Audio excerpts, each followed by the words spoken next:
Табаңа жетишпечи Гүлзада. Ооба жетишпейт. Башым зыңкырап чыкты. Давление болду. Саламатсыздарбы, урматтуу телекөрүүчүлөр. Түз эфирде актуалдуу тема. Бүгүнкү күндө, урматтуу телекөрүүчүлөр, биздин коомубуз руханий баалуулуктарга абдан суусап турган кез. Ошондуктан биз бүгүнкү көрсөтүүбүздү өзгөчө кылалы деп чечтик. Бүгүнкү көрсөтүүбүзгө коомубуздагы жакшынакай бир интеллигенция өкүлдөрүн чакырганбыз.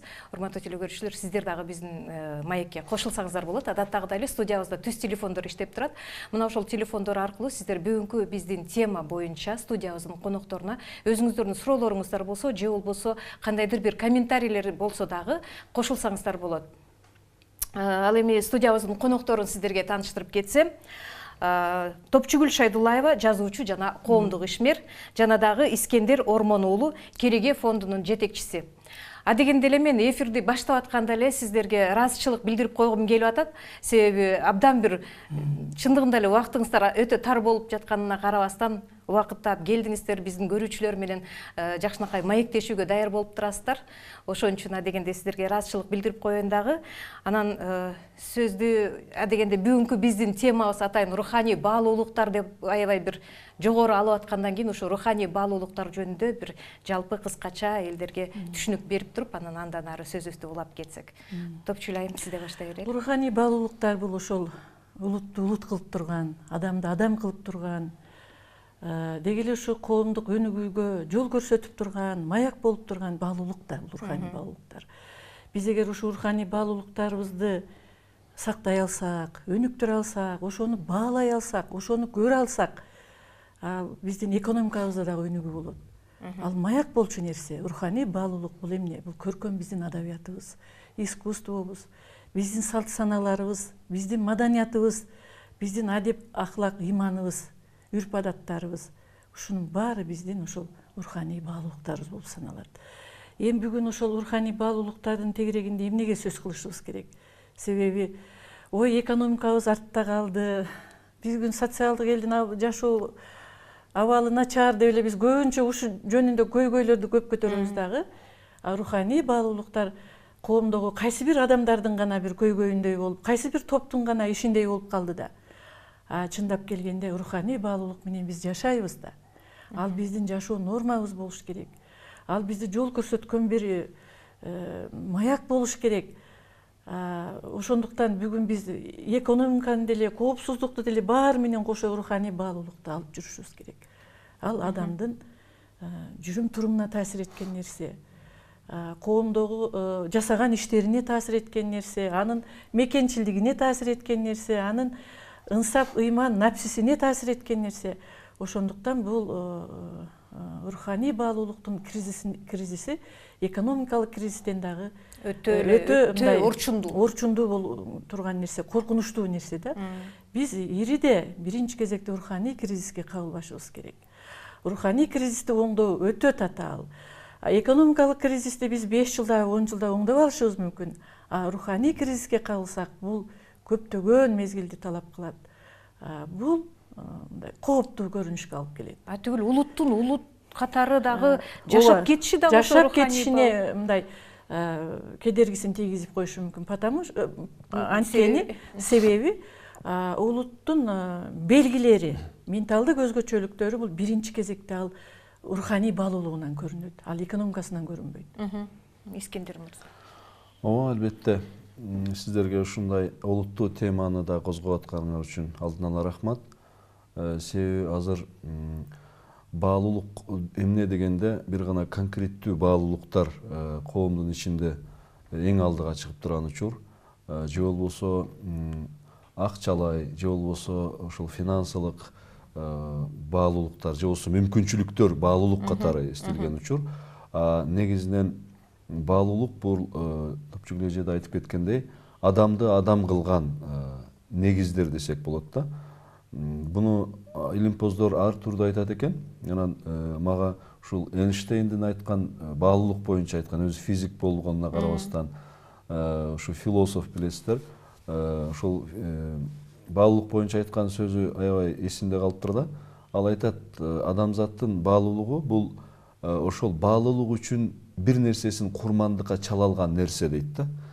Биз бир жагынан баалуулук дейбиз, ошол улуттук баалуулуктарыбыз бар, бир жагынан маданият, искусство, ошол эле үрп адат, каада салттар, динибиз, деги эле тарыхыбыз, күнүмдүк турмушубуздагы көндүмгө айланган, адам бизди алдыга жылдырган негизги өзгөчөлүктөрүбүз. Бирок ошолордун кайсынысына биз эмнебизди адам катары курмандыкка чала алып атабыз. Курмандыкка чала алган нерсебиз кайра эле бизди кээде адаштырган нерселерге курмандыкка чалганга. Бизди балким адам катары өлчөгөндөн дагы көбүрөөк андан баалуулуктардан узакташтырган нерселерге маани берип калбадыкпы? Ошондуктан бул баалуулуктардын эмне экенин биринчи билип алганыбыз, андан кийин мунун коомдун ичиндеги ордун, маанисин сезип, жүрөгүбүздүн түпкүрүнө орун алдырып алганыбыз, анан коомдун ичинде ошону жашатууга аракет кылганыбыз эң маанилүү нерсе экен да. Албетте бул азыркы учурда эң эле өнүккөн өлкөлөр буну аябай финансы менен дагы, ошол эле өлчөнө турган күнүмдүк турмуш менен дагы аздектеп жууруштуруп алып бара алып атышат. А бизде ошол нерсеге айлана албай атат. Ошол искусствобуз мисалы.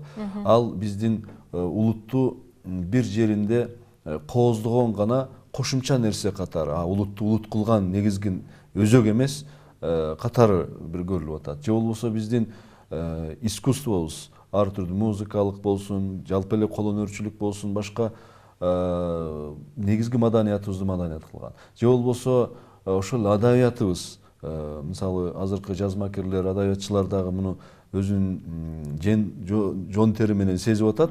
Себеби мурда айтышат 30 миң деп, 50 миң деп басылып чыккан китептер. Азыр болчу эң эле баягы чоң тираж деген 1000 айланасына, 1000дин айланасына тираж менен басылып атат.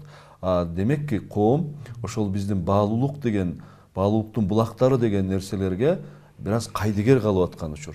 Бул кайдыгер калбаш үчүн эмне кылыш керек? Кандай чараларды көрсөк болот деген албетте олуттуу суроо, балким аны башка бир бөлүгүндө дагы козгогонубуз туура болот деп ойлойм да. Мына ошол баалуулуктун негизги булактары катары биздин ошо адабият, көркөм адабият жөнүндө дагы сөз кыла кетсек, мына жакында эле сиздин бир китебиңиз жарыкка чыкты, ушул туурасында да сөз кыла кетсек. Кызыл өрүк жакында чыкты. Бул өзү 3 бөлүктөн турат. Биринчиси эсселер, кызыл өрүк деп аталат. Андан кийин менин ар кайсы жылдарда жазылган аңгемелерим. Үчүнчүсү киноповесть, Аман сыңбай Гүлтөө деп аталат. Эми бул китеп болгону ошо 1000 эле нускада чыкты. Кыргызстан боюнча көп кишилер телефон чалып сурап атышат, кайдан алабыз, кандай кылабыз деп. Эми баарына бул китеп жетпейт. Себеби менин мүмкүнчүлүгүм ошол 1000 эле нуска чыгарууга туура келди. Анан эми ушундай китептерим көбүрөөк чыкса жакшы болот элем. Бул жерде ошо мекенчилдик темасы, аялдар маселеси, андан тышкары мындай турмуштун ар кандай сүртүмдөрүнөн алынган аңгемелер, ушундай маселелер каралган. Аман сыңбай Гүлтөө болсо бүгүнкү биздин миграция маселесин караган. Мекенчилик, Кыргызстанды жакшы көрүү, айрыкча жаштарды Кыргызстандан кетпөөгө үндөгөн, ушундай бир идеологиялык, ачык эле идеологиялык маанайда жазылган чыгарма. Мен ушу жакшы жаштарды, Кыргызстандын үлгүлүү, билимдүү, кесипкөй жаштарын ошо Кыргызстандан кетпегиле деп эле ачык эле үндөп жаздым да ошол эмедечи. Эми биринчи ошо Кыргызстандын сулуулугун башкалар көрүп атат, биз өзүбүз көрбөй атабыз. Кыргызстандын байлыгын башкалар көрүп атат, биз көрбөй атабыз. Ошондуктан биз ошо өз жерибизди биринчи кезекте жакшылап карап, ошо жерге мээнет кылып, ошо жерге тер төгүп, ошо жерде жашагыла жаштар деген чакырык бар да бул ошол повестте. Муну белгилүү кинорежиссер Темир Бирназаровго арнадым. Темир Бирназаров ушул повесттин негизинде сценарий даярдаган, жазган ал. Ошо китеп тартам деп, кино тартам деп атат. Кудай буюрса, бир мүмкүнчүлүк табылса, бул кино болуп жарыкка чыгышы мүмкүн. Ушундай, анан негизи аңгемелер болсо өзүңөр байкагандай ошол аялдардын тагдыры тегеренип, айланып тегеренип келип эле ошол адамдардагы руханий баалуулукка негизделген көп чыгармалар. Ошо руханий баалуулук биринчи туруш керек. Байлык эмес, бийлик эмес, адамдагы ыйман, ынсап, акыл эс, билим, көрөнгө, уят, абийир, намыс ушундай ушу нерсе руханий баалуулукта. ушулар биринчи туруш керек деген мындай идея, ой менин ушу ар бир кишинин аңгемемде дагы ичинде турат да ошондой нерсечи. Мына ушул руханий баалуулук, жан дүйнөнүн байлыгы, жан дүйнөнүн азыгы. Мына ушулар бүгүнкү күндө биз ушуга абдан бир суусап тургандайбыз да. Өзгөчө азыркы тапта, мына азыркы көптөгөн аялдардын бүгүнкү күндөгү коомдогу орду ролу туурасында сөз кылганда дагы биз ушул нерсеге бир аябай бир суусап турганыбыз аябай эле сезилип атат да азыркы таптачы. Ушул Эми аялдар деген ушул руханий баалуулук деп атабыз. Ошолордун баарын алып жүрүүчүсү аялдар да. негиз. Аялдар өзү бой келбетине, жүрөгүнө ошо баалуулукту сиңирип алып, ошону алып жүрүүчү, ошону балдарына өткөрүп берүүчү тарбия аркылуу. Бул аялдар. Анан эгер аялда руханий баалуулук бузулса, аял ушу руханий баалуулуктан кур калса, бул ушу кыйроо да. Ал ошол үй бүлөдөгү балдардын кур калганы ал. Ал деген бир бүтүндөй бир коом жакшыртаар муунду бере албай калат аял, эгер ошо руханий баалуулукту өзү алып жүрө албаса. Биз мына экономикада коррупция деп атабыз, бийликте коррупция деп атабыз. Анын эң барып эле тамыры деле ушу руханий баалуулукка келет. Ооба да, руханий жан дүйнөнүн жакырдыгынан болуп атат да. Сенде ыйман болбосо, сен корка албасаң, жооптуулук болбосо, намыс болбосо, уят болбосо, сен коррупцияга бара бересиң да. Сен мыйзамды деле кыйгап кете бересиң. Сенде аёо болбосо, сен бара бересиң да коррупцияга. Сенин колуңда бийлигиң турса. Адамда ошо жүрөгүндө ошо нерселер, руханий баалуулуктар, ошол жоопкерчилик, ошондой коркуу, уят, намыс деген нерсе жүрөккө сиңгенде, ал ошо жаман нерсеге кадам кое албайт. Ошого колун сала албайт. А биз деген жакшынакай кийинип алып, жакшынакай сүйлөп, жакшынакай басып турганыбыз менен көбүбүздүн жүрөгүбүздө жок да. Жакырчылык болсо, Жүрөгүбүздө руханий жакырчылык, жан дүйнөдө жакырчылык болсо, жан дүйнөдө эчтеке жок. Бизде ошондой көңдөй адамдар көбөйдү да. Сырткы келбети аябай карасаң жакшынакай, ичи көңдөй. Биз адамдарды бийлигине карап баалап калдык, байлыгына карап баалап калдык. Көрдүңүзбү? Анан баягы кыргызда бир притча бар го, мындай эмне деп коебуз? Уламыш. Бирөө үйгө жаман кийим кийип келгенде, аны боз үйдөн нары киргизбей коюшат улагага. Кийин ошол эле киши барып абдан жакшынакай кийинип келсе, аны төргө отургузганда анан тамактан алып жеңиз дегенде баягы киши айтат да. Же чапаным, же кийимим, же дейт. Ал өзүнү же деп айтпайт. Менин кийимдерим алгыла тамактан, жегиле деп айтып атпайбы. Көрдүңүзбү? Бизде ушундай көрүнүштөр бар да, тилекке каршы. Мына ушундай кандайдыр бир жакырдануунун, ушундай бир көңдөйчүлүктү, ушундай бир кемтикти толуктоо максатында Рухеш сайты дагы түзүлгөн. Мына ушул сайт туурасында да, ушул сайттын 1 жылдыгына карата жакында сыйлыктар болбоду, ошолор туурасында да кеп. Ооба, жана айтып өткөндөй азыркы учурда эми баалуулуктардын бир жарчысы же болбосо ошонун жайуучу инструменти катары тарых боюнча адабият аябай чоң ролду аткарып келген. Бүгүнгө чейинки биздин деги эле баардык баалуулуктарыбыз эң сиңимдүү түрдө адабият аркылуу жукту да бизге. Ошону улай, ошону байкаган Олжобай Шакир деген биздин адабиятчы, котормочу, публицист болгон агабыз ошол каңырыгы түтөп 1 жыл мурда Рухеш деген сайт түзгөн экен. Ал жерде ошол публицисттер, чыгармачыл адамдар, жалпы эле жазуучулар, ушу Топчугулежиге окшоп китеп чыгарып, аңгеме жазып жүргөндөр, ошол көйгөйлөрдү адабият аркылуу козгоп, ошону коомго жеткиргиси келгендерге өзүнчө бир аянтча болуп калыптыр. Анан ошол жерде бүгүнгө чейин ар түрдүү олуттуу маселелер козголуп атат. Олуттуу маселелер туурасындагы адабий чыгармалар жарыяланып атат, котормолор жарыяланып атат, ар түрдүү талкуулар болуп атат.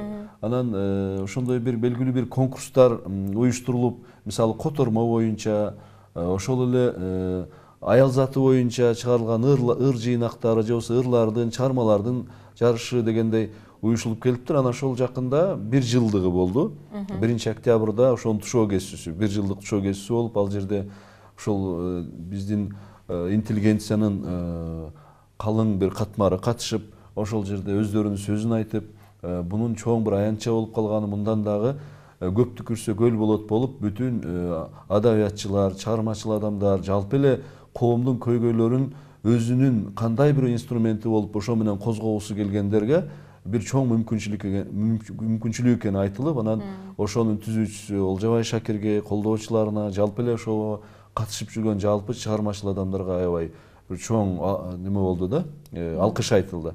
Анан ошол жерде Топчугул эженин дагы могу китеби Кызыл өрүк дагы бул китептин да бет ачары болду, таанытылды. Чындыгында бул китеп жөнүндө дагы көптөгөн докладдар окулду, сөздөр айтылды. Деги эле биз ушундай баалуулуктарыбыздын жарчысы болгон, ошолорду жетелеген, ошолорду тааныткан, ошолорду чагылдырган бүтүн мүмкүнчүлүктөрдү биз колдой беришибиз керек экен. Биз аларды тааныта беришибиз керек экен. Алардан сөз кыла беришибиз керек экен. Анан бири-бирин колдобосо, бири-бирин ошентип алкабаса, алкоого албаса, албетте көмүскөдө кала берет. Анан кийинки жаштарга дагы албетте бунун чоң бир жолдорун издеш керек. Эми китеп окубады дегенибиз менен, китеп аз басылып атат дегенибиз менен, ал учурда интернет деген жок эле, ал учурда телефон деген дээрлик жок эле. Азыр эми жаңы талаа ачылды. Балким чыгармалардын дагы сапаттуу болуп дүйнөлүк деңгээлде жарышка катышуусуна бир мүмкүнчүлүк болуп атат. Анан ошол өңүттөн алып караганда дагы Рухеш сайты адабияттын жаңы бир тилкеси, жаңы бир эшиги болуп калды.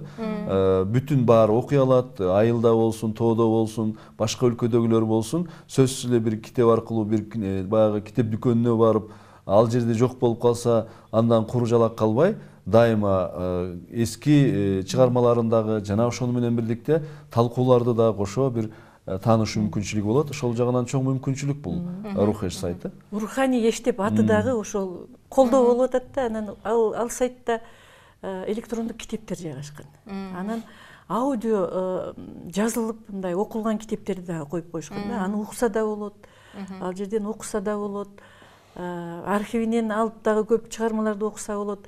Кыскасы Олжобай Шакирдин бул жерде мээнетин, эмгегин биз баалашыбыз керек да. Бул кыргыз интеллигенциясы үчүн, акын жазуучулар үчүн абдан жакшы аянтча болду. Биздин интеллигенциянын намысын мындай оготту да бир чети. Өзү ушундай бир темаларды таштап коет талдоого. Анан баары эле интеллигенция ошол жерден оюн айтып, ушундай бир жакшы бир пикирге келишүү болуп калды да ал жердечи.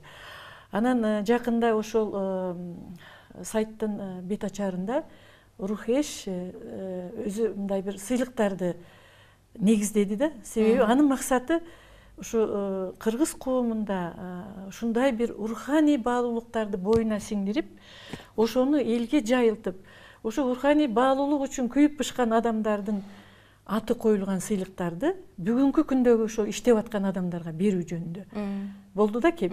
Ошо сыйлыктардын биринчи ээлерине тапшырылды.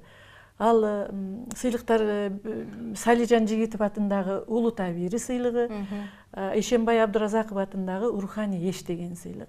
Алар ар бири 100 000 сомдон коштолду да. Эмир ошол өзүнүн өмүрүн, чыгармачылыгын, кесибин, ошо руханий баалуулукту көтөрөм деген адамдарга аз да болсо мындай колдоо болсун деп ошондой 100 000 сомдон, ар бирине 100 000 сомдон акча, диплом, анан диплом жана баягы статуэтка тапшырылды. Биринчи лауреаттары, бул сыйлыктардын биринчи лауреаттары белгилүү журналист Нарынаев жана эколог, география илимдеринин доктору Эмиль Шукуров болушту. Ошол агайыбыз болду. Эл муну абдан жакшы кабыл алды. Абдан жакшы туура тандоо. Бул иште мына Искендер башкарган Кереге кеңештин дагы мындай орду ролу чоң болду. Ал жөнүндө мына ошол Кереге фонду туурасында дагы сөз кыла кетсек. Кереге фонду кеңирээк маалымат. Өзү айтып кетсин. Бунун таржымалы аябай кең бул баягы сыйлыктардын. Анан Кереге фонду жөнүндө сурап калдыңыз. Бул Кереге фонду курулганына өзү 1 жылдан өттү. Биз мурда ишкерлер ассоциациясы, жаш ишкерлер ассоциациясы болуп, өзүнчө иш алып барып, ишкерлер менен алып барып жүрчүбүз. Мен дагы ошол жакта координаторлук кылып жүрдүм. Анан кийин карасак интеллигенция чындыгында бир аз көмүскөдө калып, үнү чыкпай, деги эле өзүнүн ушунчалык асыл куржуну толо, асылдар менен куржуну толо болсо дагы, аны чагылдырганга, элге жеткиргенге мүмкүнчүлүгү бир аз баягындай начар болуп келет да. Анан эмнеге жанагы сөз кылынгандай аял затын аздектей албаган, коом чындыгында артта калган коом, аял затын аздектей албаган, өзүнчө бир белгилүү бир таберик деп алдыга чыгара албаган, сыйлай албаган коом чындыгында өтө карапайым коом же болбосо артта калган коом деп дегиле тарых боюнча өлчөм айтылат да. Анын сыңарында интеллигенция дагы ошондой. Интеллигенциясын кадырлай албаган, интеллигенциясын акылман адамдарын алдыга чыгара албаган, сыйлай албаган, алдардын асыл сөздөрүн, акылдарын коомго жеткире албаган, ошону аздектей албаган коом дагы чоркок болуп калат экен.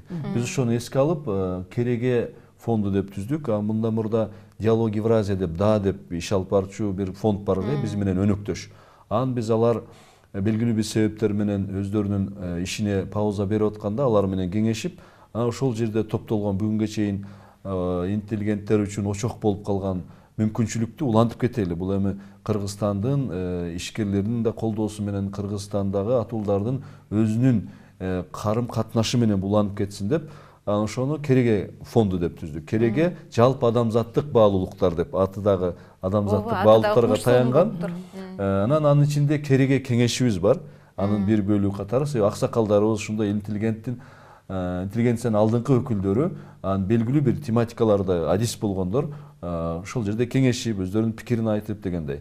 Анан ошол жерге тиги Рухештин түзүүчүсү Олжобай Шакир дагы биздин дегеле мулдатан бери аткарып жүргөн, аракет кылып аткан, аткарганга иштерибизге төп келе турган пикир айтып, ушундай бир сыйлык неме кылбайлыбы, көрбөйлүбү, алдыга чыгарбайлыбы, кээ бирлер аябай бизге мурдатан да бир аз ойлонуп жүргөнбүз, анан төп келди, кошулуп анан Кереге кеңештин атындагы бир эле фонддун алдындагы эле бир платформа болуп калбасын, буну кеңейтели деп туруп, Чечтөбө кеңеши деп, орток Рухеш сайты, биздин Кереге фонду, анан Кереге кеңештин адистери биригип, ишкерлерибиз, алдыңкы ишкерлерибиз биздин ушул коомдогу ушундай немелер менен, маселелер менен аябай чуркап жүргөн адистерибиз чогулуп, Чечтөбө деген кеңеш курулду. Чечтөбө мындай карап көрсөк, Кыргызстандагы көптөгөн айылдарда, көптөгөн региондо Чечтөбө айылы бар экен, дөбөсү бар экен, аттары аябай көп экен да, ушундай дөбөлөрчү. Негизи эле ар бир айылда мурда аксакалдар дөбөгө чыгып отуруп алып анан кеңешишкен. Ошол жерде кеңешет экен, чечилген дөбө, маселелер чечилген дөбө.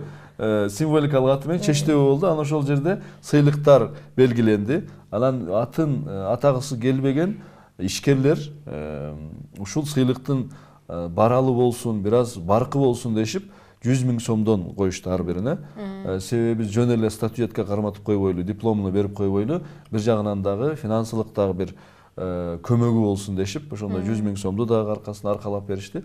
Ошентип анан бир бул адамзаттык баалуулуктарга өзүбүздүн баалуулуктар менен салым кошолу деген баягы даңгыр жолубузга бул дагы кошулуп, анан жакшы бир самалык болуп калды. Буюрса, сиздерге окшогон журналисттердин чагылдырып алып чыгуусу менен, Топчугулге окшогон адабиятчылардын адабиятында чагылуусу менен бул жол шыдыр болуп, алдыга жылчудай ишенип калдык. Буюрса, дагы көп иштер аткарылат деген үмүттөбүз да. Анан ошентип баарыбыз биргелешип, ушунун бардыгын тең элдин кеңири катмарына жеткирүүгө кадам болду да, жакшы кадам коюлуп атат. Ошо биздин руханий баалуулуктарды өнүктүрүүгө карата коюлган кадам болду да, абдан жакшы кадам. Анан ушундан улам, мына сиз азыр айтып аткандан улам, бүгүнкү күндөгү интеллигенциянын ролу, орду туурасында дагы кеп кыла кетсек. Албетте. Эми интеллигенция деген алдыңкы катмар бул коомдун. Анан чындап келгенде мына рыноктук экономика дейбиз, мамилелер дейбиз. Ушул интеллигенцияны абдан мындай чаба жыкты да. Ооба. Интеллигенция кулап калды, чындап келгенде. Интеллигенциянын орду жок болуп калды бүгүн коомдо. Себеби рыноктун мыйзамдары ушундай экен, бардык чен өлчөмдөр байлыкка келип да калып калат экен да. Анан интеллигенция деген бул ушундай бир жумуштарда иштебесе жөн эле чыгармачылык менен жүргөн, мындай айлык менен жашаган, материалдык абалы чектелүү эл да интеллигенция. Ал ошонусу менен ал ошол руханий байлыкты жаратат да. А бизде ошол интеллигенцияга көңүл бурулбай калды да, чындап келгенде. Ошол көңүл бурулбай калгандык интеллигенцияны кайсы бир деңгээлде басып койду. Интеллигенциянын үнү улбай калды бүгүн. Анан мына ошондуктан бүгүнкү күндө биз интеллигенцияга биз чакырык ташташыбыз керек да. Мына ошол эле диний агымдар, ошол эле дин маселеси деле биздин интеллигенция ошого деле далысын тосуп турат. Бүгүн динге негизинен карапайым эл аралашып атат. Карапайым элге динди ар кандай кылып түшүндүрүп алардын башын тегеретип салышты. Ушундайда эгер интеллигенция буга көңүл буруп, интеллигенция аралашканда бул такыр башкача болмок. Бизге ошо диний баалуулуктарда туура жетет эле. Карапайым элге да ошо диний баалуулук туура жетет эле. Көрдүңүзбү? Интеллигенция дайым ушундай бир электен өткөрүп, кандай бир агымдарды, тенденцияларды, көз караштарды электен өткөрүп, тазалап бере турган ушундай бир күзгү кыла турган коомду мындай ошонусу менен алга жылдырган да бул интеллигенция. Көрдүңүзбү? Ал ошол тынбай иштеп, бул ак, бул кара, бул жаман, бул жакшы, мынау түз жол, мынау туура эмес жол деп эл журтту баштап турган бул интеллигенция болгондо.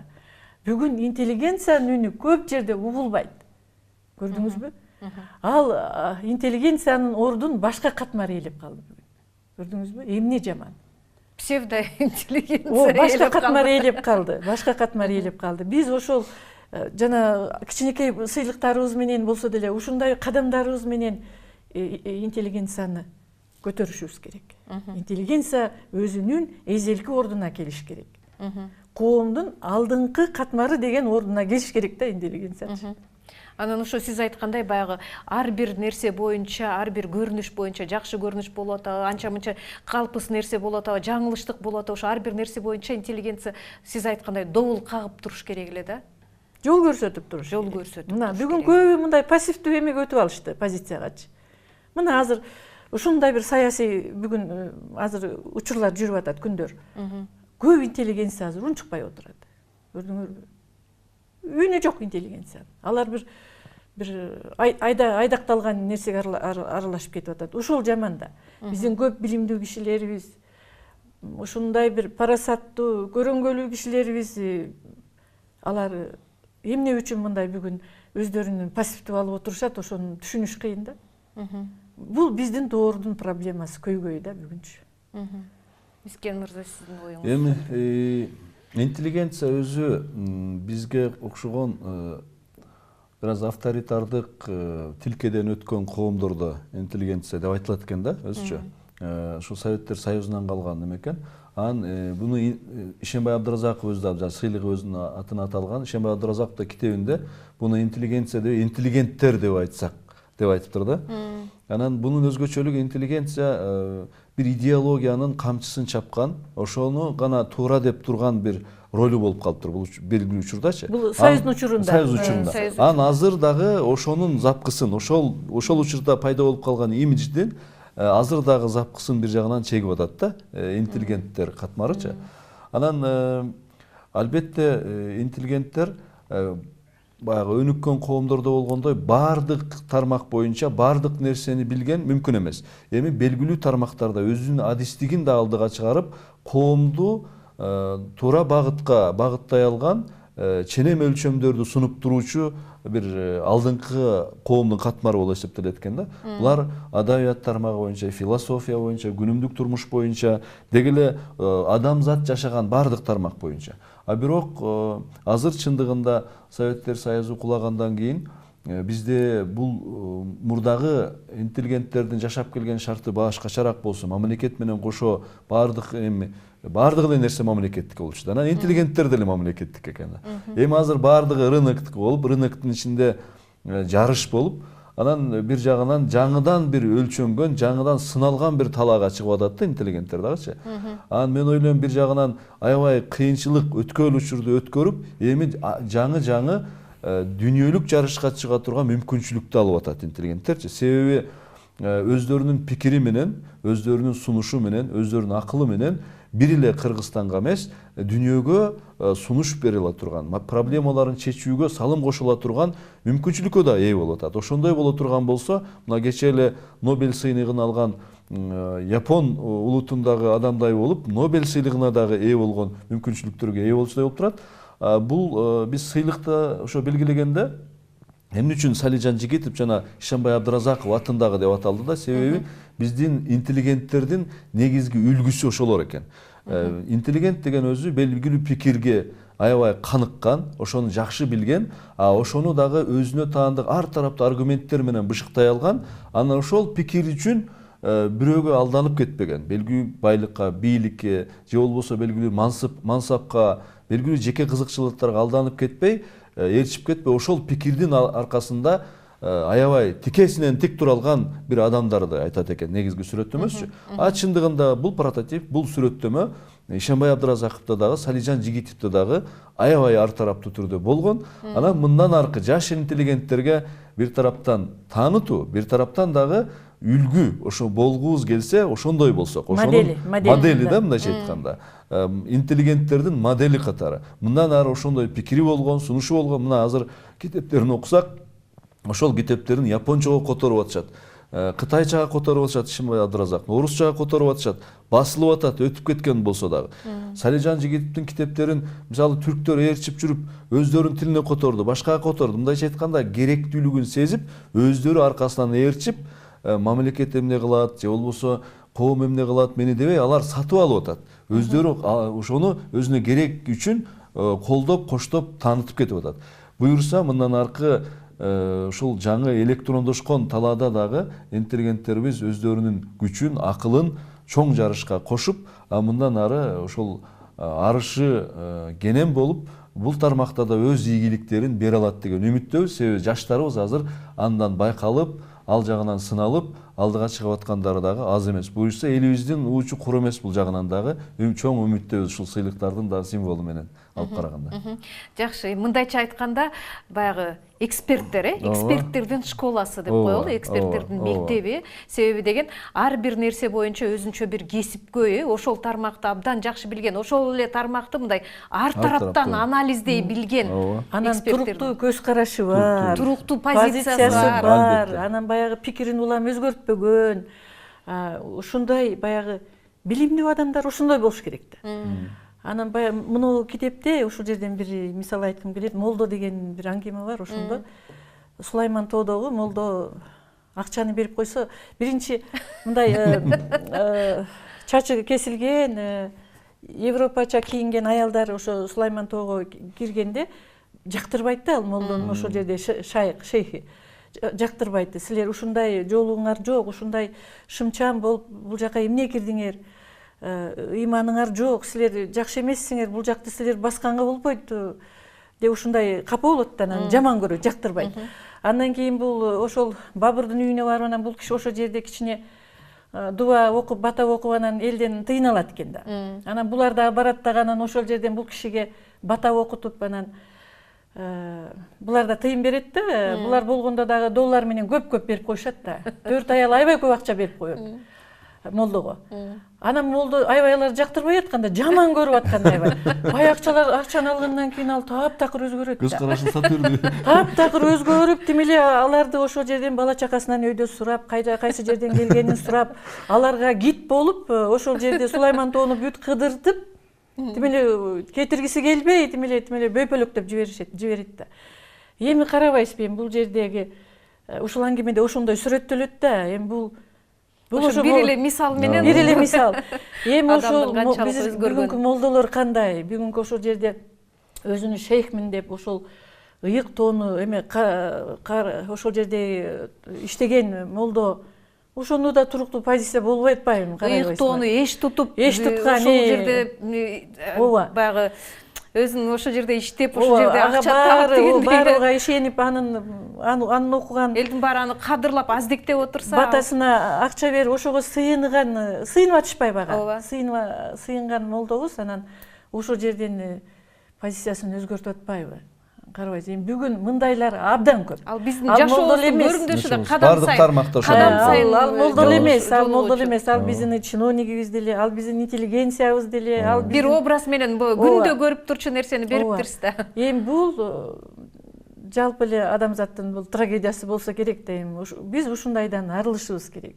Руханий көрөнгөнүн жоктугу, кемдиги, көңдөйлүгү деген ушул. ушундай деп түшүнсөк болот. Мына ушундай кемтиктерди толуктоо үчүн эми кандай дагы кадамдарды жасашыбыз керек? Сиздин китебиңиз чындыгында эле бир образ менен ушунчалык биз күндө жолугуп жүрчү, биз күндө аттиң деп жүрчү нерсени бериптирсиз да, бир эле образ мененчи. Эми бул ошол чет элден келген аялдар, эми мен бул жерде менин аңгемелеримдеги бир өзгөчөлүк баарында чындык бар да, чыныгы жашоонун бир элементтери, көрүнүштөрү бар. Ошол Молдого барып Сулайман тоого сыйынган аялдардын арасында мен өзүм да бар болчумун да.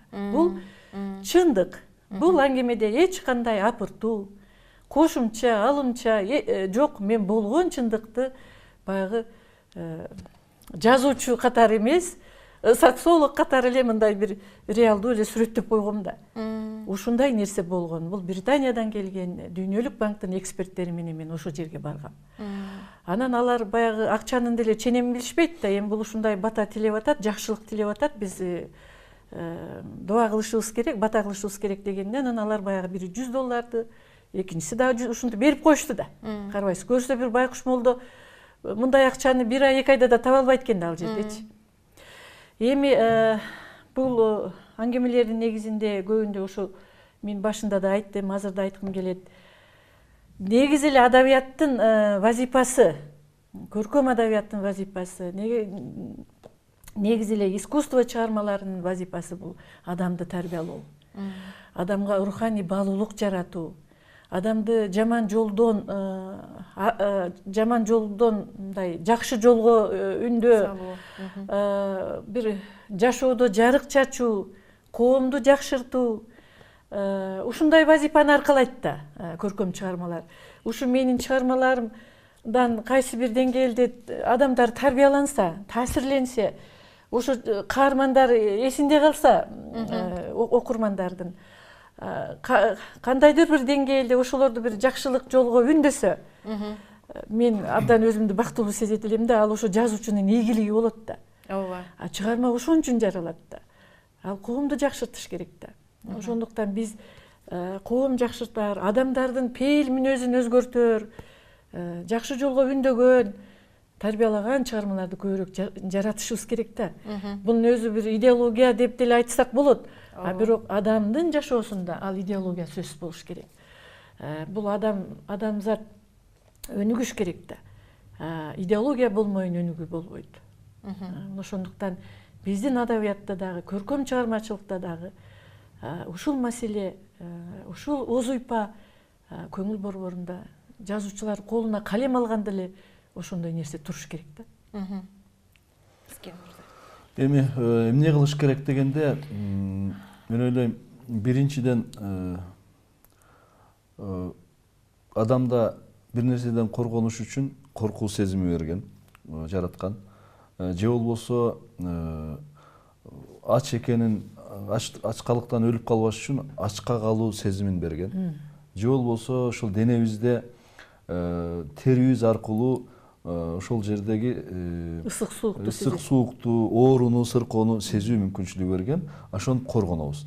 Анын сыңарында эле руханий ачкачылыктан, руханий жетишпестиктен дагы ошону сезе турган механизмдерди, сезе турган иммунитетти күчөтүшүбүз керек да.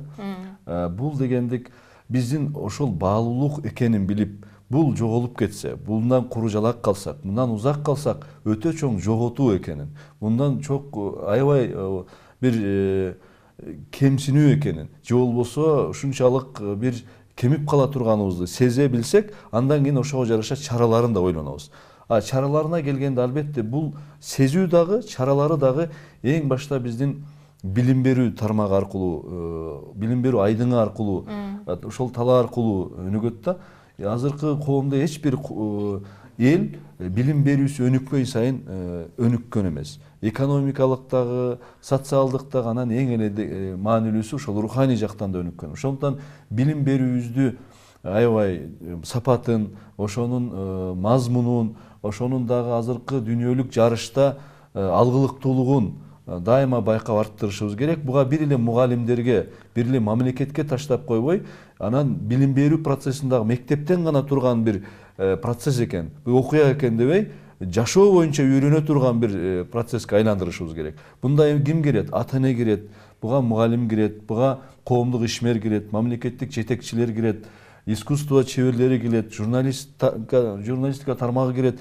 Койчу дегеле коомдун ичиндеги бере турган, сүйлөй турган, айта турганы болгон баардык адамзат буга кош колдоп, жапа турмак киришиш керек да.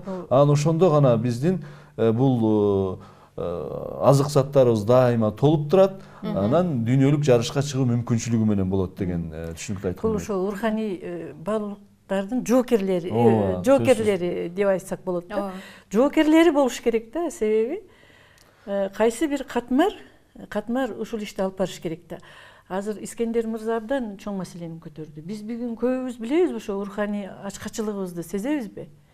Ошону мисалы сезебизби? Сезбей бараткандай. Биз сезбейбиз да. Ошол руханий ачкачылыкты сезбегенден болуп атат көп нерсечи. Анан бизде эми баягы бизде баалоо критерийлер өзгөрүш керек да. Адамдардын коомдогу статусун, кадыр баркын, абийирин баалоо критерийлер өзгөрүш керек да. Адамдарда баалоо критерийлер өзгөргөндө ошондо биз адамдын руханий деңгээли канчалык экенин баалагандагы ушундай бир көрсөткүчтөр болуш керек, индикатор болуш керек да. Мына ошол эле жогорку кеңеш, биздин чечим кабыл алуучу эң чоң орган. Чечтөбөнүн эң чоң чокусу. Расмий чечтөбө. Расмий чечтөбө. Мына ошол жерге кимдер келип атат? Эгер бизде ошол руханий ачкачылыкты биз сезе алсак, адамдарды баалаганда критерийлерди туура кое алсак, индикаторлорду туура кое алсак, көрсөткүчтөрдү, биздин депутаттар болуп такыр башка адамдар келмек ал жергечи. Ооба. Көрдүңүзбү? Бизде ошол биринчиден руханий ачкачылыкты биз көбүбүз сезбей атабыз. Көбүбүздө руханий иммунитет деген бүгүн өтө эле аз, өтө эле жукарып кетти. Мына ошол маселе дагы биздин ошол коомдун кайсы бир бөлүгүн, катмарын ошо туура айттыңар, биздин уч ускур эмес, бизде абдан билимдүү кишилер көп. Ошолорду ойлонуш керек. Алар жоокерлер болуш керек ушу талаадачы. Алар жоокерлер. Дагы бир маселени мен кичине кошуп кетейин. Себеби жаш өтүп баратат, тиги биздин репрессияда курман болгондор бар. Анан ошону ошол 91-жылы, 90-жылы ошону атасынан мурас катары, кабар катары, сыр катары алып калып, анан бизге жеттирген чоң эне бар. Бүбүр эже. Бүбүр эже азыр 92 жашында да. Биз жакында жолуктук.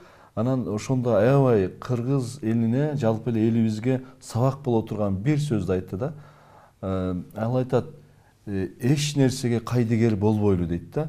Кайдыгерлик бизди өлтүрө турган нерсе дейт. Эгер кайдыгер болсок, ошол репрессия да кайра келет деп айтты. Бул чындыгында биз кайдыгерлик бир коомдун эң чоң душманы. Кайдыгер болбосок биздин баалуулуктарга, кайдыгер болбосок биздин негизги чексиз ушул азык заттарыбызга, кайдыгер болбосок дегеле биздин ар түрдүү биздин кенчтерибизге да. Анан ошондо кайдыгер болбосо калган айласы табылат. Дегеле проблема катары көрүп ошонун аркасынан түшсө элечи. Негизи өзү кыргыз элинде, кыргыз улутунда, кыргыз элинде негизи биздин элдин руху күчтүү да, мындай караганда менталдык өзгөчөлүктөрдүн бири ушул да. Анан баягы ошондуктан биз баягы өзүбүздүн руханий баалуулуктарыбыздагы ошо духубуздун күчтүүлүгүнөн биз көчүп конуп жүргөн эл, ал байлык топтогон эмес да. Ал сандыгына бир байлыкты топтоп же үйүнө бирдемелерди, казынасына алтынды чогулткан эл болгон эмес да. Ооба. Биздин эл ошо комузун чертип, ырын ырдап, жакшы сөздөрүн айтып, ооздеги чыгармачылыгын өнүктүрүп, аксакалдардын жакшы накыл сөздөрүн угуп, өзүнүн каада салтын сактап, ал өзүнү ошо биринчи ошо руханий баалуулукту биринчи коюп жүргөн эл. Ошо тилин өнүктүрүп, көрдүңүзбү? Бизде башынан эле ошондой болгон да. Ошондуктан бизде кыргыз эли өзүнүн руханий баалуулуктарын өнүктүрөт деген чоң ишенимибиз бар. Кудай буйрса өнүктүрөбүз. Мен ойлоп атам, биздин теле көрүүчүлөр дагы ошо ушунчалык бир руханий баалуулуктарга суусап турса керек. Бүгүнкү биздин көрүүбүздү, сиздердин сөзүңүздөрдү угуп эле аябай муюп калышты окшойт. Бири дагы теле көрүүчү телефон чалган жок да. Бардыгы тең аябай муюп калышты болуш керек. Чындыгында эле мен сиздерге мындай дагы эмне кылыш керек деп суроо бердим, бирок чындыгында сиздер ошол эмне кылыш керек экендигин иш жүзүндө жасап аткан адамдарсыздар да. Ошо биздин руханий баалуулуктарды өнүктүрүш үчүн конкреттүү түрдө иш жүзүндө өзүңүздөрдүн ишиңиздер менен көрсөтүп атасыздар. Сиздерге ийгилик каалайм. Урматтуу телекөрүүчүлөр, ушуну менен биздин көрсөтүүбүз да соңуна чыгып калды. Эч качан жан дүйнөбүз жакырданбасын. Ошондо келечегибиз да кең болот. Саламатта калыңыздар.